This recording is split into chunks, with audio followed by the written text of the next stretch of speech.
Okay, Becca. So I forgot to finish talking about the game where you play as the Turks. Now, I cannot emphasize this enough. The Turks are bad people. They are the bribery slash thievery slash kidnapping slash murdering arm of Shinra. Um, and then, like, and they've done everything in their power in order to rebrand the Turks as just people who do their job, who follow orders. Which is a little fashy if you ask me. And the thing is, it kind of works because Rude and Reno really are great. But anyway, um, that game ends with like I said, Zung shoots Velt, supposedly, and his daughter, supposedly, because otherwise all the Turks will die. But Shinra then allows, or does not hunt down, all of the Turks. A bunch decide to leave because Shinra doesn't know if they can trust the Turks. Um, because it turns out that Velt's daughter is the leader of Avalanche. Um, yeah, yeah. So they all disperse after they try to help Zack escape, but they failed. They failed. So yeah. Now the simple plot of Final Fantasy VII. So you start on a mission blowing up one of the reactors. You have joined the terrorist organization Avalanche. But it's not the same Avalanche. I'll get to that eventually. I actually don't know if they intended for it to be like its own branch or if it just. What happened though was. So you meet this guy named Barrett. And Barrett's whole backstory. Barrett.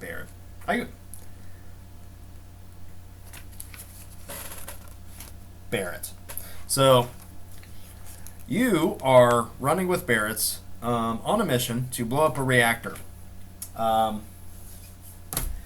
Barrett lived in a coal mining town, but he convinced Shinra to, or sorry, he convinced the town to allow Shinra to build a reactor in his hometown.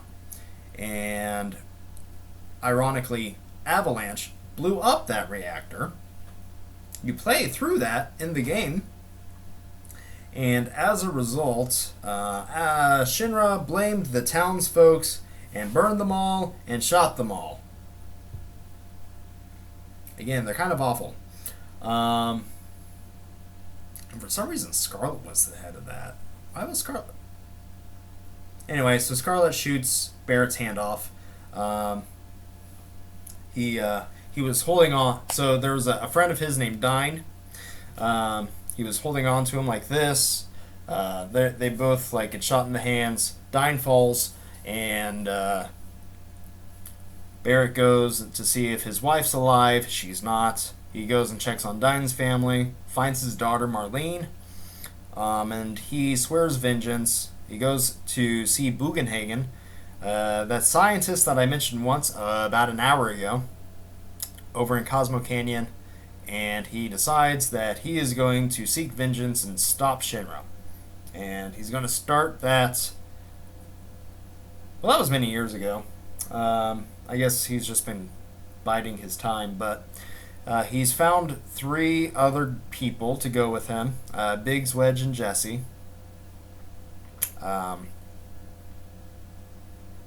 In the original game, they were very flat. And Two of them continue to be kind of flat. Well, yeah, two of them kind of continue to be flat. But, I mean, two-dimensional when I say flat, by the way. Like, two-dimensional characters.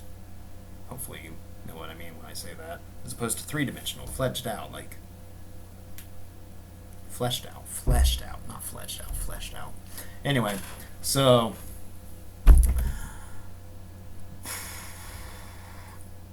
So you are with these three knuckleheads blowing up a reactor. There's a really big explosion. And everybody celebrates. And they decide to do it again the next day with another reactor. Oh yeah, but you get back and you run into Tifa, who reminds Cloud of his promise to her, which I've already talked about, so I don't need to do that again. And she decides to tag along for the next day's mission because Cloud's kind of frightening her because he's not remembering things that he should remember. Also, he wasn't like the best state when she found him, right? Because he was still like... So they all... so the three of them go and try to blow up reactor number 5. I don't think it actually blows in the original. Oh, no, it does. No, it doesn't. I don't think it does. But what does happen is President Shinra comes out, and he was like there the whole time in the reactor. And he sends out a robot that attacks the three of them, and Cloud gets shot at. Or no, the thing blows up. They're on a catwalk over the Sector 5 slums. And it blows up, and Cloud falls into a church, and he runs into a flower girl, which he had one run-in with prior. Coincidence? Yes. I'm okay with that.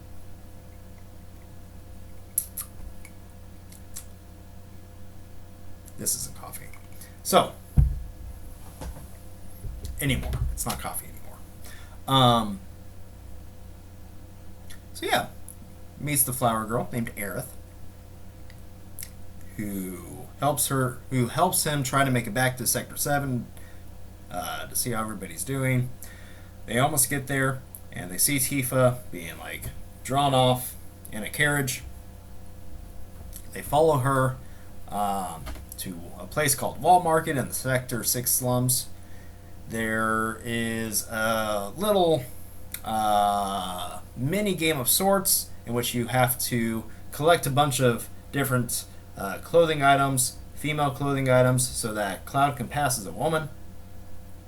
And then you get to go into the Don Corneo's hall, and maybe Cloud gets picked if you did enough of the side quests. Long story short, you learn that Shinra is trying to kill Avalanche, and they're going to do that by dropping the Sector 7 plates on the Sector 7 slums, right? So, got the slums, got the rotting pizza on top. One of the sections is Sector 7. They're going to just drop the plate. And it doesn't matter that people live on it.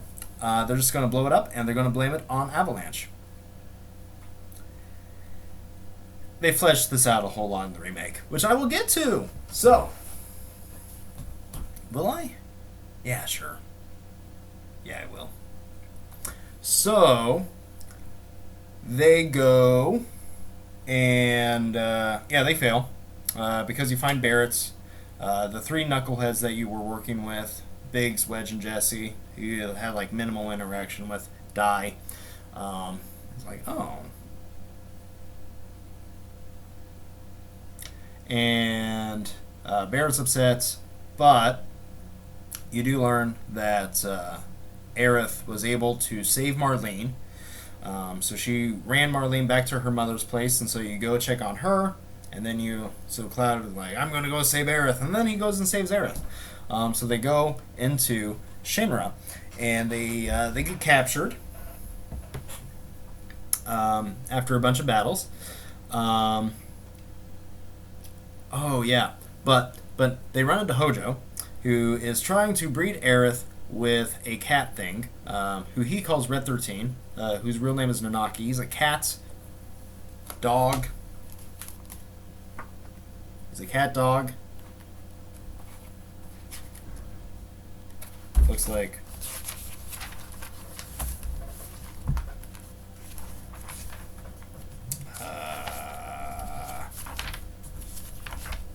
Oh, here we go. Oh, not you. There we go.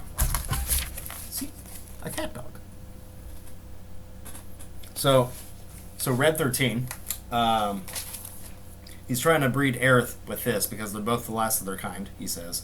So Nanaki, the cat dog, Red 13, I'm going to call him Nanaki because that's his actual name, was picked up by Shinra in the game, the phone game that I don't like. But he's not the last of his species. There's a female, which is really convenient. But, yeah. I guess there really isn't much to know about him. He's 48, but he's basically a teenager. He tries to act cool.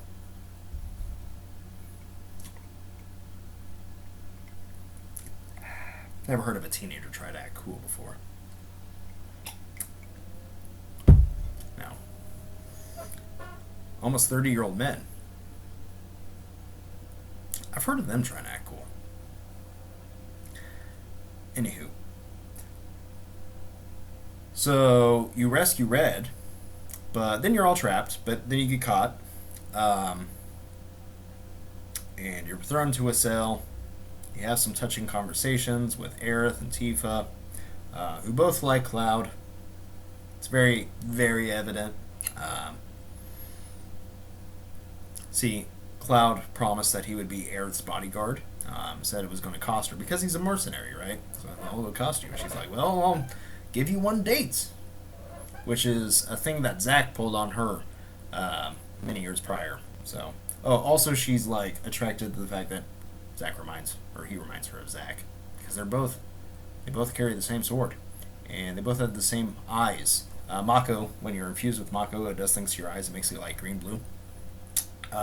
They're also soldier first class. Oh yeah, so Cloud believes that he was soldier first class. It's like he says it a lot. I'm soldier, yeah, because he's acting all big and tough, and yeah, I'm soldier.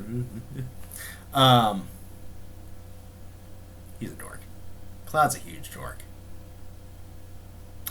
My boy. Okay, so I'm not even out of Midgar yet. It's like 10 hours of gameplay, 6 hours of gameplay. Okay, so you're locked in a cell, and you wake up, and turns out that Sephiroth has like killed everybody except Hojo. Nobody who actually matters except for the president. He got stabbed in the back. He's got a giant katana sticking out of his back. And so, yep, Rufus, the dork son who funded the terrorists, he is now president of Shinra, and doesn't want to do it the way the daddy did.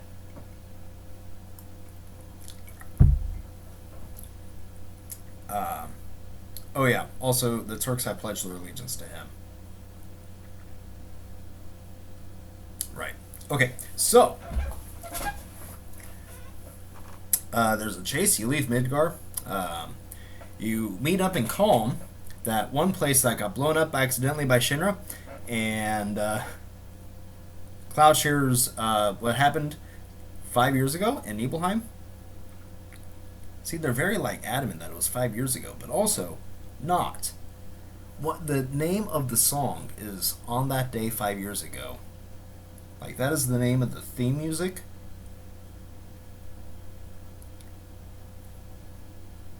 And they retconned that. They retconned it so hard. Like 3 to 4 years ago. 3 to 5 years ago.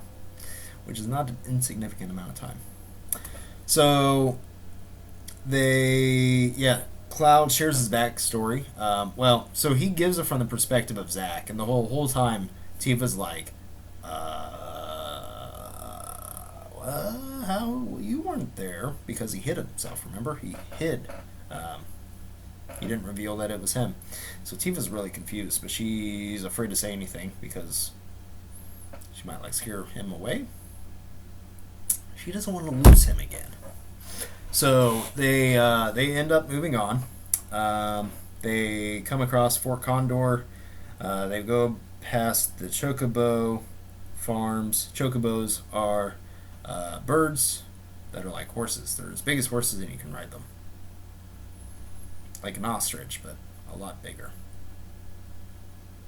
So, yep, you go by that. You go by Fort Condor, which has a giant condor on it, and there's a reactor. Shinra's trying to attack it. There's a bunch of like little side missions where you play, you fight them, you spend a lot of money. We'll come back there, but it doesn't play too big of a purpose. And then you get to Junin. Junin. Here's my map. So when you get to Junin, you participate in a parade. You save a little girl from drowning. These aren't really like really big important beats, I guess, but so Junin is here-ish. But you get on a boat. You pretend to be Shinra soldiers again. Everybody gets on a boat. There's a wonderful little song called "It's Hard to Stand on 2 Feet," which is a quote from Red 13 / Nanaki, who is in a human uniform, going like this, trying to stand up on 2 feet. It's really comical. I love it. But Genova, just some Genova cells are on the boat, and you fight a Genova clone. Because remember, she manipulates herself. She's being manipulated. Oh, yeah. Oh, yeah.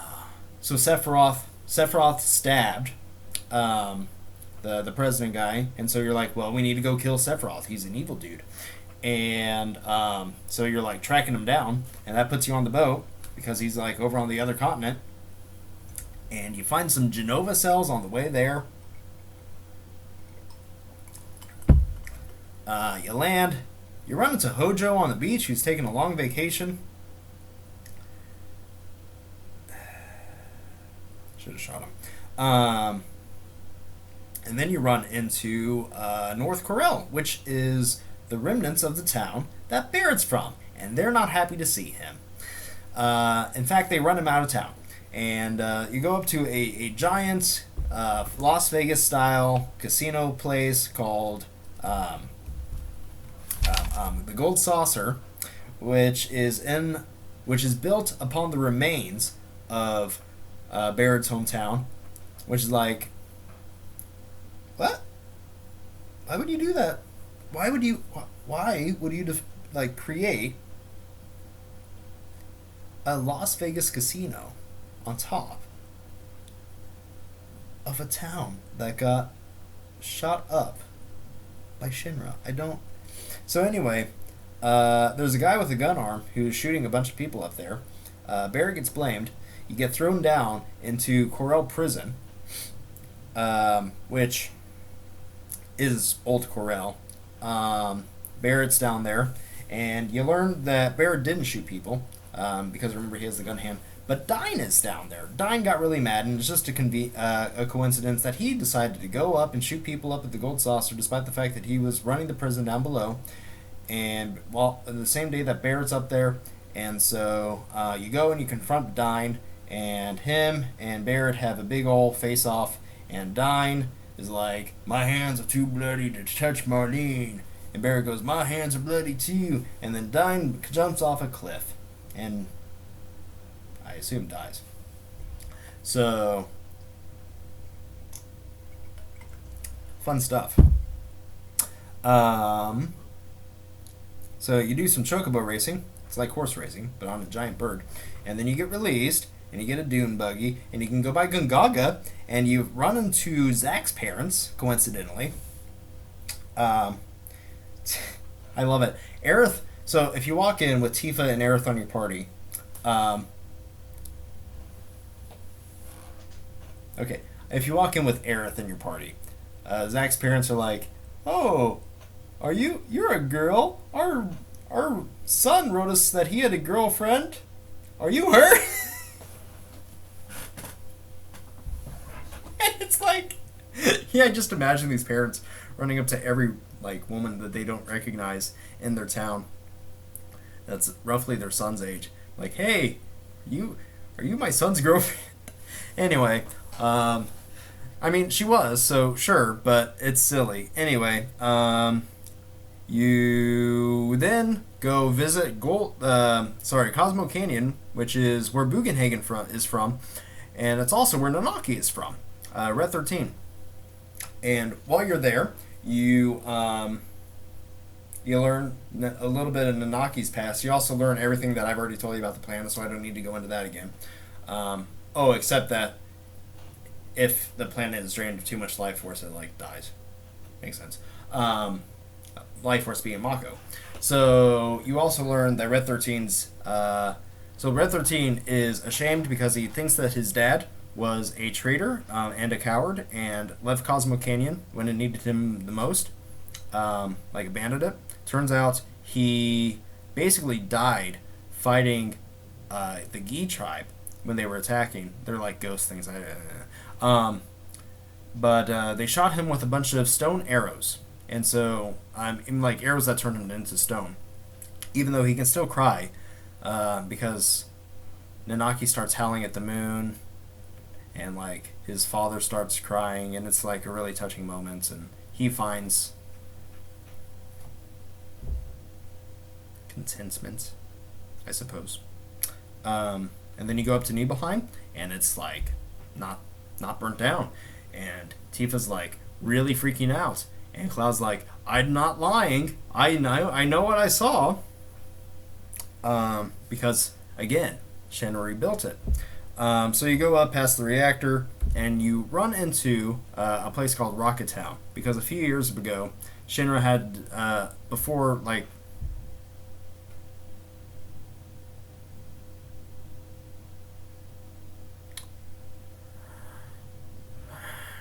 So Shinra wanted to shoot a rocket into space, but for some reason they decided not to, and I thought the reason was because they discovered Mako, but that doesn't really play well with the timeline at all, does it? I don't remember why they gave up on the flight thing. Basically, though. Right. Because. So Shinra is looking for the Promised Land, which is a place that has unlimited Mako, they believe. It doesn't exist. It's a fable. But that's where they're going to build Neo Midgar 2.0. It's going to be like a shining city on the hill. But the problem with that is it doesn't exist. But anyway, so they decided to give up on the space program. Now the guy who helped build the rocket, his name's Sid. He's also the pilot of the rocket. He's an engineer and a pilot. And he's a little abusive. It's actually really troubling. So he lives with a woman who was a scientist on the rocket program with him. And on the day of the launch, she was hanging out in the engine room, I guess, like checking the engines, because one of them was going to blow, which was unsafe, and he ended up canceling. Like the rocket went up, and then like came crashing down. It went up like this much, which, oh my goodness, they're both dead. Yeah, I don't get that. So anyway, Shara, the woman's name is Shara. So Shara ruined Sid's dreams. She lives with him to try and like make it up to him, and he's just like really verbally abusive. Maybe not as much as I remembered, but it's still not great. But you get there right anyway. So you get there right about the same time that Shinra does, because Sid has like a biplane. I don't know why Shinra wants his biplane, but for some reason they want his biplane, and so Rufus shows up and is like, "Hey, I want your plane," despite the fact that they have planes. And Sid's like, "No, you already took my airship from me. You took my rocket from me. I'm not going to give you my plane." So Cloud and everybody else go back towards the plane during all this because they want to borrow it. And Palmer, the space program dude, is in it, and he's like trying to steal it. You fight him. He's kind of a pushover. And the plane takes off, and everybody like jumps on it, and it wrecks in the water. So you can like then travel around the shallow edges of the continents. You can also visit Wutai. So back to Yuffie. You remember Yuffie? Yuffie was the little girl from Wutai who I was talking about. Well, she's like 16 now, and there, you can have Yuffie in your. Oh, I also skipped past. See. So you can. There are two optional characters that you can get in your party. One is Yuffie. You collect her from forest areas. Anyway, if you have Yuffie, at this point you can go and visit Wutai, and she will steal all of your materia. You end up going and trying to find Don Corneo. No, sorry. You end up trying to retrieve your materia from her. She gets kidnapped by Don Corneo. That's the guy who Cloud dressed up as a woman for about 20 minutes ago. And you, you team up with the Turks, actually, during this mission. Because there's one female Turk, and Don Corneo kidnaps her. Her name's Elena.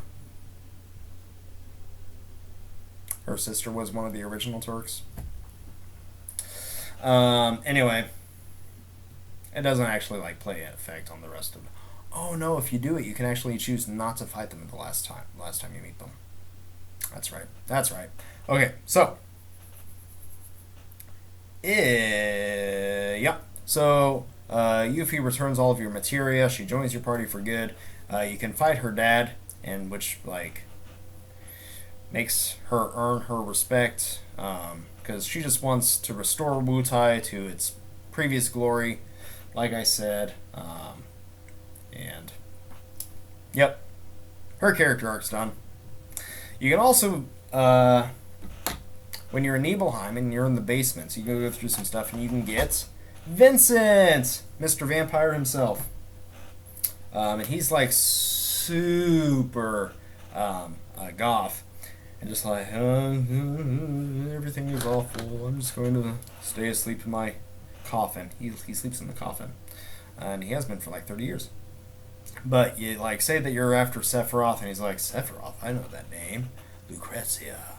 And so he joins the party in hopes of like trying to figure out the puzzle, what's going on, redeem himself.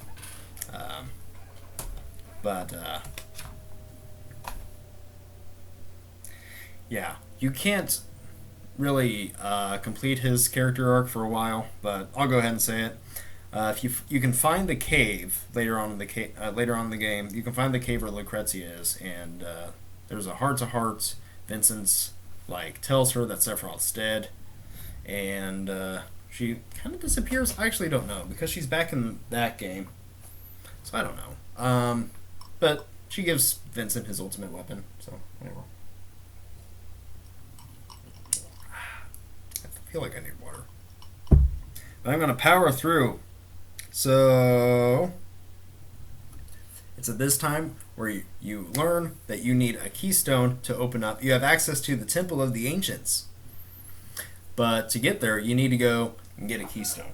And the guy who has the keystone is also the owner of the Gold Saucer. He's the one who threw you in the prison.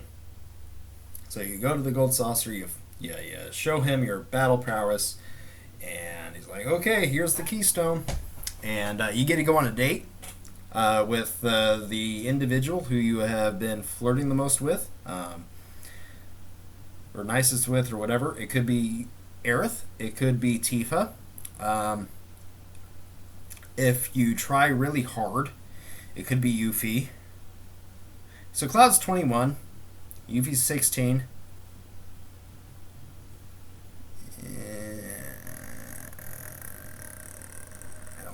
I don't like it. But you can. I guess when I played it, I was like, how old was I? I was 14. So Cloud was a stand-in for me, but still, no. But if you're awful to everybody, you can go on a bro date with Barrett. A bro date, which is kind of funny. And Barrett's just like, dude, why me? And Cloud's just like, I don't know, man. Anyway, so then you go to Kate Sith. Yeah, there's another character. Kate Sith. Kate Sith's annoying. Nobody likes Kate Sith. This is what Yuffie looks like, by the way.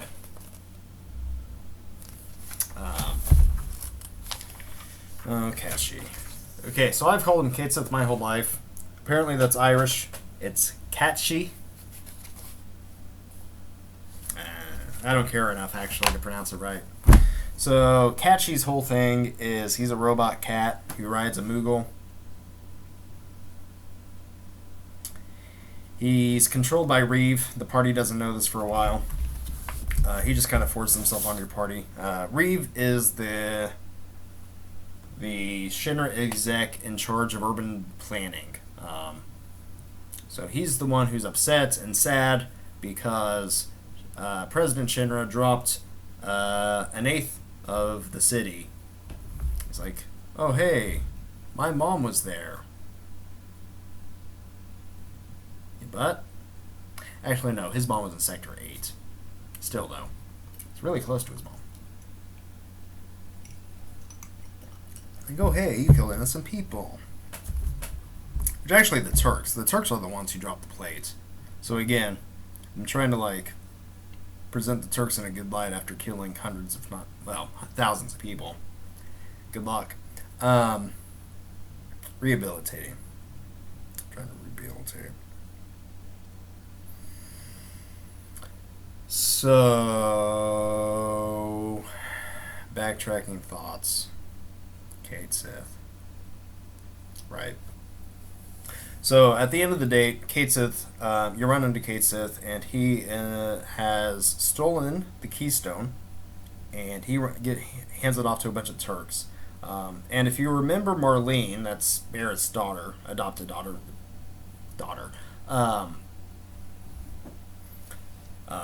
he has kidnapped Marlene, and is using her as leverage to stay in the party.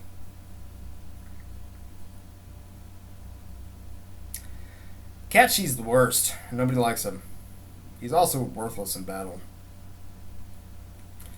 But you then go to the Temple of the Ancients. The Turks are already there. Sephiroth has showed up and he's stabbed Tsung. Supposedly dies. Just blinks out of existence. They retconned that in the movie, but, you know, whatever. Oh, gosh!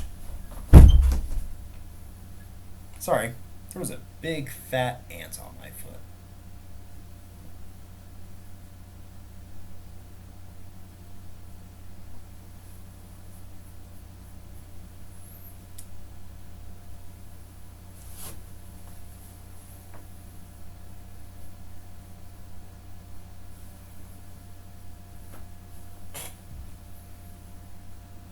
Huh.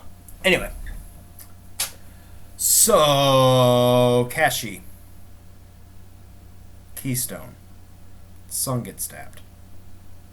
So you make it to the Temple of the Ancients. Turns out that when you get to the end of it, you see Sephiroth, and he tells you his master plan. He wants the black materia, which will summon Meteor, and it will crash into the planet, make a giant wound.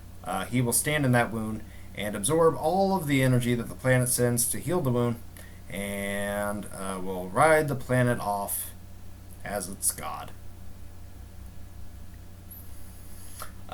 Turns out the temple that you're in is the black materia, and the way that you get it is by shrinking it down. Now, at this point, Sephiroth has a lot of goons. There's a lot of people who are Sephiroth clones. So, like Cloud, they've been injected with Genova cells by Hojo, and they are being manipulated by him. And Kate Sith comes along and says, hey, I'll sacrifice myself. I'll shrink the temple, because somebody has to be in the temple when they shrink it. And so he sacrifices himself. You get the black materia. Kate Sith 2.0 shows up almost immediately after, which, you know, undoes any kind of redemption arc, in my opinion.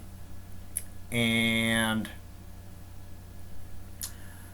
Cloud starts attacking Aerith because she tries to stop him from giving Sephiroth the black materia, because Cloud starts being manipulated. Yeah.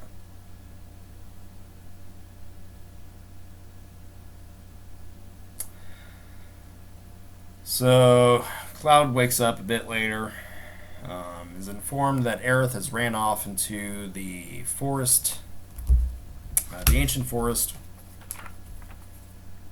which is up on the northern continent. So here, the temple. Let's see. Yeah. So the temple's here. She's up there. You run up, because Sephiroth is off. So after the black materia, Aerith says that she's away, that she thinks she can stop him, and you meet up with her up there. And Cloud starts fighting against himself as he tries to kill her.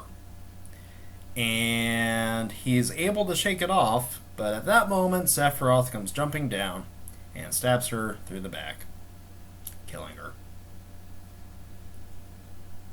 Aerith dies. It's very sad, and it's very emotional. Music swells. There's a fight afterwards in which her theme music is playing as you fight another Jenova clone. And then there's a tear-filled goodbye as Cloud carries her out to the lake in front of the temple. And she sinks to the bottom, which I guess either the water's heavy or etc. are made of